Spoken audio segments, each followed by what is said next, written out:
¿Qué tal amigos? ¿Cómo están? Qué gusto que estén aquí. Yo soy Iván, esto es Encontrar su voz. Es un privilegio para mí poder tocar estos temas que nos ayudan a introspectar nuestra espiritualidad, nos ayudan a introspectar temas que son difíciles de responder y a veces me toca compartir temas que son algo desafiantes, que nos retan y nos saca de nuestra zona de confort. Y no solo eso, sino me toca dar temas que tienen que ver con muchas vacas sagradas en la cultura cristiana. Y perdóname por usar esa frase de vacas sagradas. Sé que es una referencia a la cultura de la India, pero son becerros de oro en la cultura cristiana. Cosas que no son de Dios, pero lo consideramos tan divino como si fuera de Dios. Y hoy es uno de esos temas. Quiero invitarte hoy a que abras tu corazón porque yo sé que el mensaje de hoy te va a bendecir, pero va a ser, no sé cómo se dice en español, en inglés literalmente traducido es como una pastilla difícil de tragar. Es como una verdad que no es tan fácilmente digerible o fácilmente aceptable. Y no me gusta dar este tipo de mensajes, me gusta dar mensajes inspiracionales, mensajes donde te consuelan el alma, que te da refugio, que te da esperanza. Pero estoy confiado que Dios me guió en comunicarles esto. Así que les invito, presten toda su atención, les va a abrir los ojos. Este tema nos va a abrir los ojos a un concepto que probablemente no hayas pensado, pero te va a bendecir mucho a tu vida. Y les invito a que escuchen hasta el final porque probablemente voy a tocar varios puntos que a todos nos pudiera quedar el saco, pero tal vez el último punto que dé es el que tú necesitas escuchar o es el que más te va a bendecir. Así que bueno, entremos en el tema. Hay una historia cuando Jesús le entregan en la sinagoga el libro o el rollo del profeta Isaías. Y él lee el verso famoso que dice: el Espíritu del Señor está sobre mí por cuanto me ha ungido para predicar las buenas nuevas a los pobres, para sanar a los quebrantados de corazón, a pregonar libertad a los cautivos. Pero aquí les va una parte que tal vez a muchos se les ha pasado. No se dieron cuenta que esto sucedió. Si lees este pasaje en el libro de Isaías, la parte que sigue dice: y a los presos apertura de la cárcel. Pero en esa parte precisa donde Jesús debería decir eso, Jesús dice: y darle vista a los ciegos. Todas las otras partes de ese verso Jesús le dijo tal cual como le dijo Isaías. La única parte que cambió fue donde decía apertura a la cárcel. Jesús dijo vista a los ciegos. Entonces aquí claramente está pasando dos cosas porque Jesús no se equivoca. Una es que la versión que Jesús leyó, en vez de decir apertura a la cárcel, decía vista a los ciegos. O lo que yo creo es que Jesús, por revelación del Espíritu Santo, supo que el profeta Isaías estaba hablando que la cárcel era la ceguera. De que hay una prisión que no es una ceguera física, es una ceguera del alma y del espíritu. Hay otro verso en Isaías 42 que pone a los ciegos en la misma categoría de los que están en la cárcel. Dice ese verso: para que abran los ojos de los ciegos, para que saquen de la cárcel a los presos y de casas de prisión a los que moran en tinieblas. Está diciendo que van a traer libertad a los presos, pero dentro de los presos incluye a los ciegos, que les van a dar vista, así como le dan libertad a los presos. Creo que claramente la Biblia nos está revelando que hay una ceguera que nos tiene aprisionados. Y esa ceguera vive en la iglesia hoy, vive en los que creen en Jesús el día de hoy. No hablo de una ceguera de los que no conocen a Dios. Hablo precisamente de una ceguera de los que dicen seguir a Dios, de los que dicen seguir a Jesús. No una ceguera en el mundo, sino una ceguera en el mundo cristiano. En Mateo 15, Jesús dice a sus discípulos que no le hagan caso a los fariseos. ¿Por qué? Porque son ciegos guiando a otros ciegos.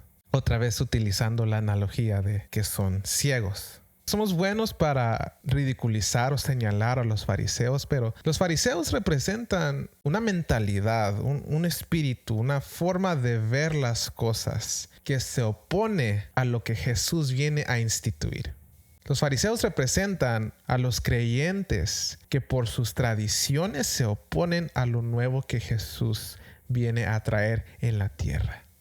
En el contexto de este verso, cuando Jesús llama ciegos a los fariseos estaban exigiendo que los discípulos siguieran la costumbre o la tradición de lavarse las manos antes de comer.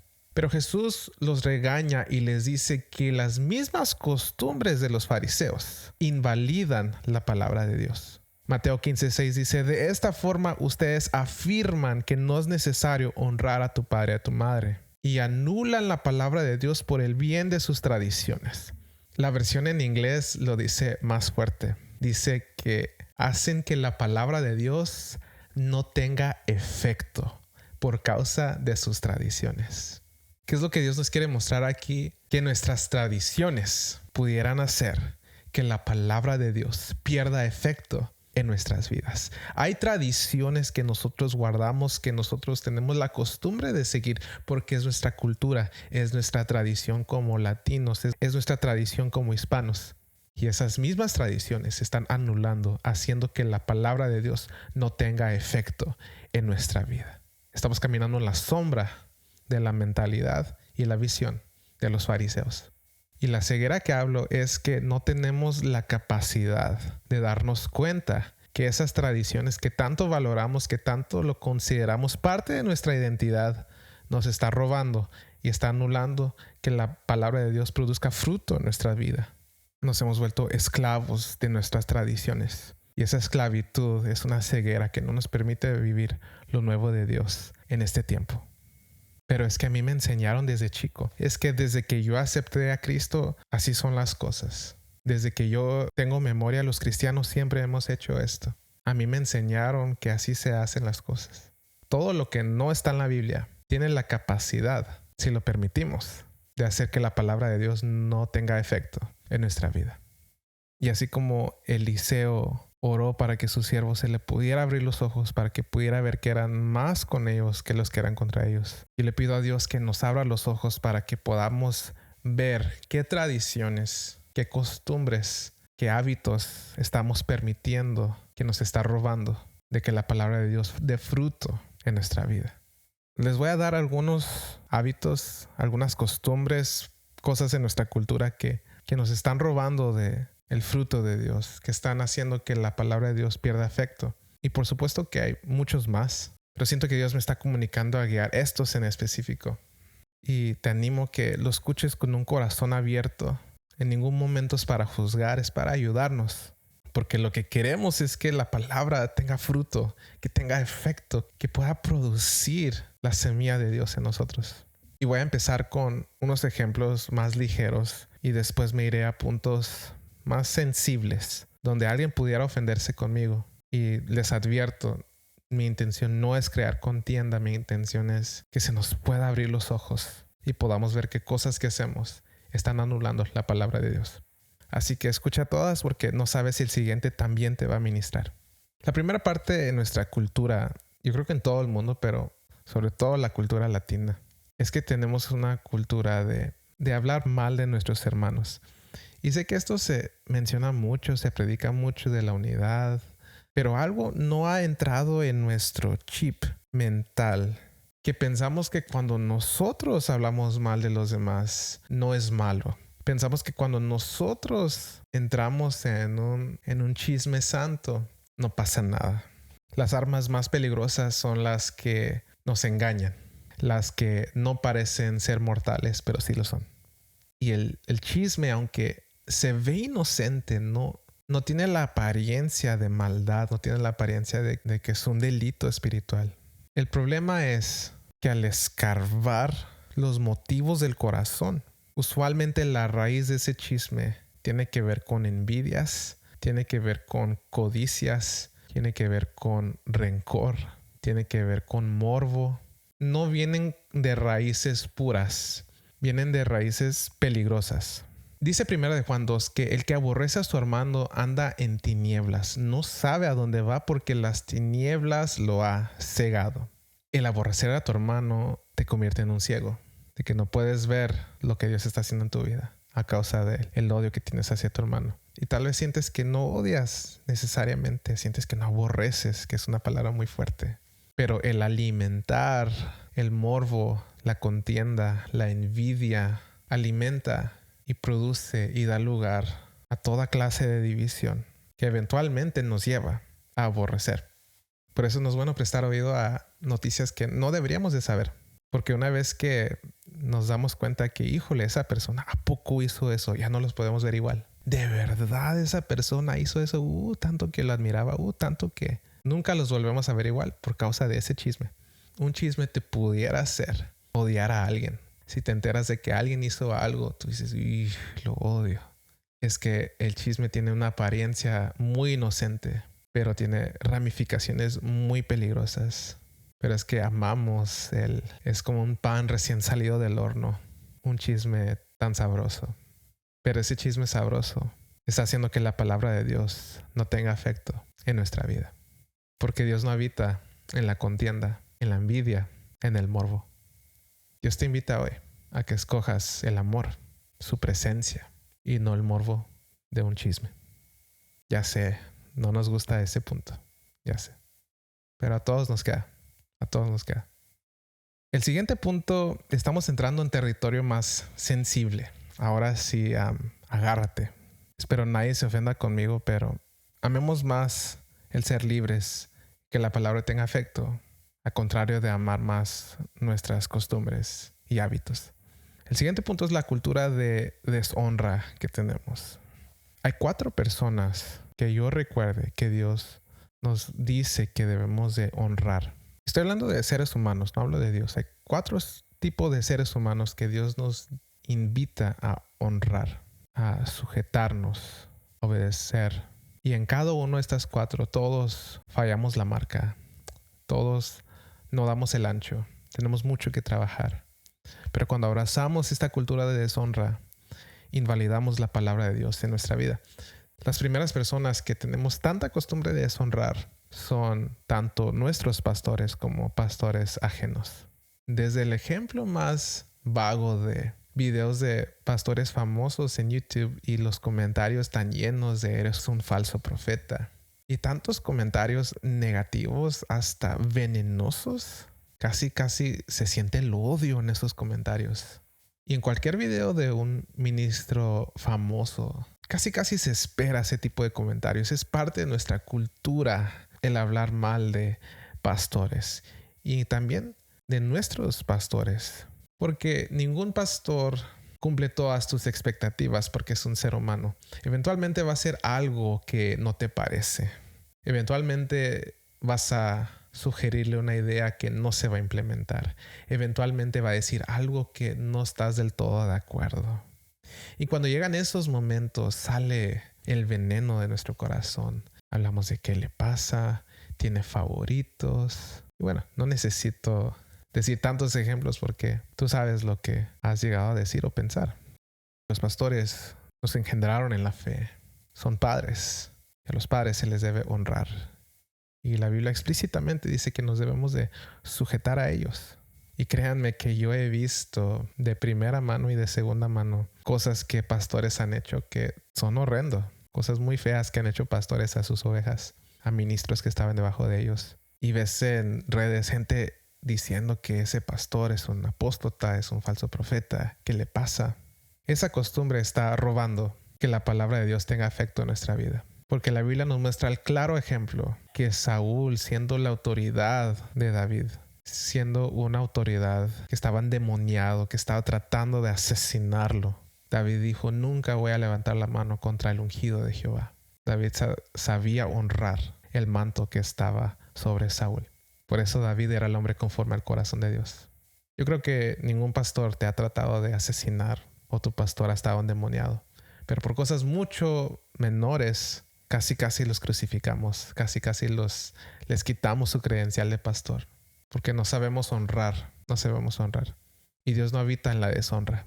Esa deshonra está robando que la palabra de Dios tenga efecto en nuestra vida. Y yo sé, pudiera ser que a ti o a alguien que tú conoces, su pastor o tu pastor les hizo mal. De verdad que no soy insensible a eso. Pero eso se debe tratar con mucha madurez y mucho cuidado. Así como David dijo, nunca levantaré mi mano contra el ungido de Jehová. Debemos dejárselo en las manos de Dios y no en veneno que sale de nuestra boca. Otro punto de nuestra cultura de deshonra es que tenemos muy mal atendidos a nuestros padres.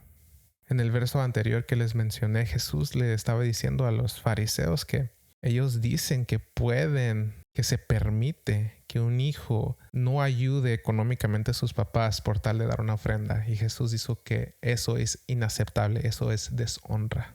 No es honra a Dios que seas tan bondadoso en tu iglesia o con los demás y que tus papás estén pasando necesidad económica. Que tus papás estén pasando por necesidad y tú no les ayudas. Eso no es honra.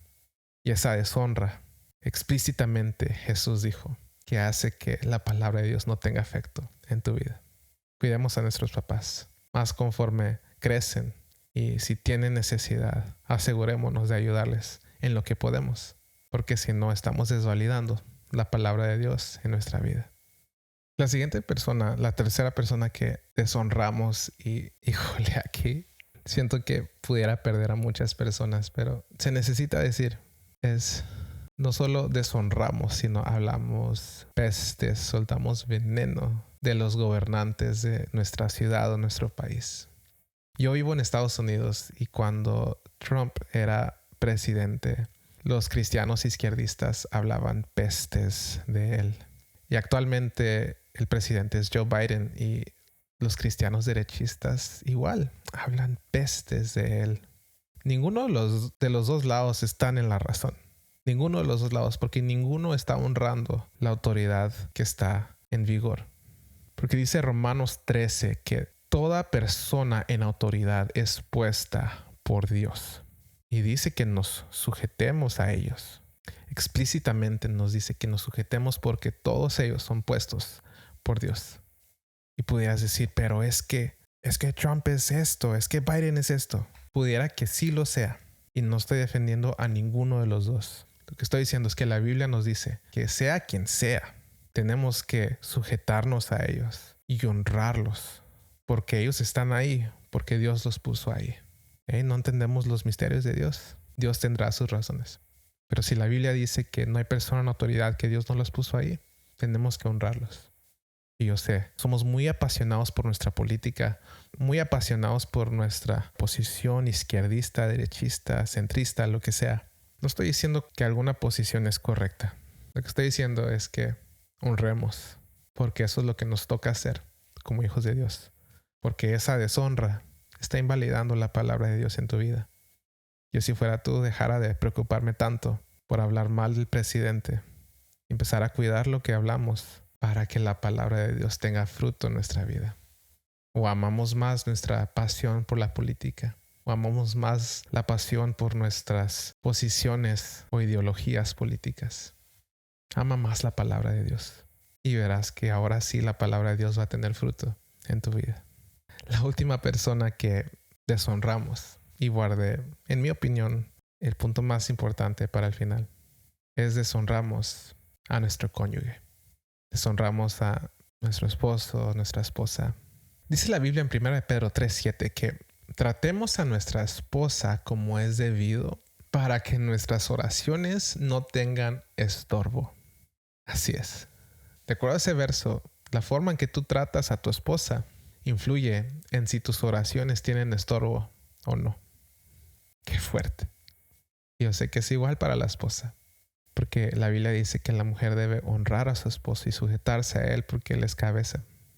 Pero también la Biblia dice que entre ambos deben de honrarse mutuamente. La Biblia dice que nos sujetemos los unos a los otros. Pero cuando no honras a tu pareja, tus oraciones están siendo estorbadas por tus acciones. La infidelidad de tus ojos cuando tu esposa no está. Cuando estás por la calle y pasa una mujer atractiva. Cuando estás viendo la tele y sale otra mujer atractiva. Cuando estás en tu teléfono y sale otra mujer atractiva. Esa infidelidad de tus ojos está deshonrando a tu esposa y está estorbando tus oraciones. Ya sé, nadie quiere oír esto. No es un mensaje que te va a hacer saltar. Pero si te das cuenta, en todos estos puntos Es difícil soltar porque amamos nuestra cultura de deshonra, amamos nuestra cultura de hablar de los demás, porque pensamos que no pasa nada. Lo he hecho muchas veces, no pasa nada. Probablemente sentimos que no pasa nada porque nos hemos acostumbrado a vivir de migajas espirituales. Tal vez creemos que no pasa nada porque nos hemos acostumbrado a comer de las migajas que caen de la mesa y se nos ha olvidado lo que es comer a la mesa del rey. Porque siempre que se invitaba a alguien a comer a la mesa del rey, se le cambiaba primero la ropa. ¿Qué es la ropa? Tus acciones, tus costumbres, tus tradiciones. Tiene que irse primero y adoptar las tradiciones y las costumbres del reino. ¿Quieres comer a la mesa del rey? ¿Quieres vivir en la plenitud que Dios tiene para ti? Es hora de despreciar nuestras costumbres y apreciar la palabra de Dios. Mi deseo es que escojas amar la vida de Dios, lo nuevo que Dios hace, y escojas despreciar toda tradición, toda costumbre que te está robando, que está anulando la palabra de Dios en tu vida. No seamos como los fariseos, enamorados de nuestra tradición, pensando que es que así son las cosas, así siempre se ha hecho, así siempre lo hemos manejado. Que estemos dispuestos a abrir nuestros ojos y aprender que las cosas no deben ser así y no podemos permitir que sigan. No si queremos ver la mano de Dios en nuestra vida. Abracemos la cultura de honra, de amor, de respeto. Que es necesario hacer eso antes de comer a la mesa del rey. Pero tú lo puedes hacer. Mi deseo es que decidas abrazar la cultura del reino y no nuestra cultura de latinos e hispanos. Te mando un fuerte abrazo. Nos vemos en el próximo capítulo.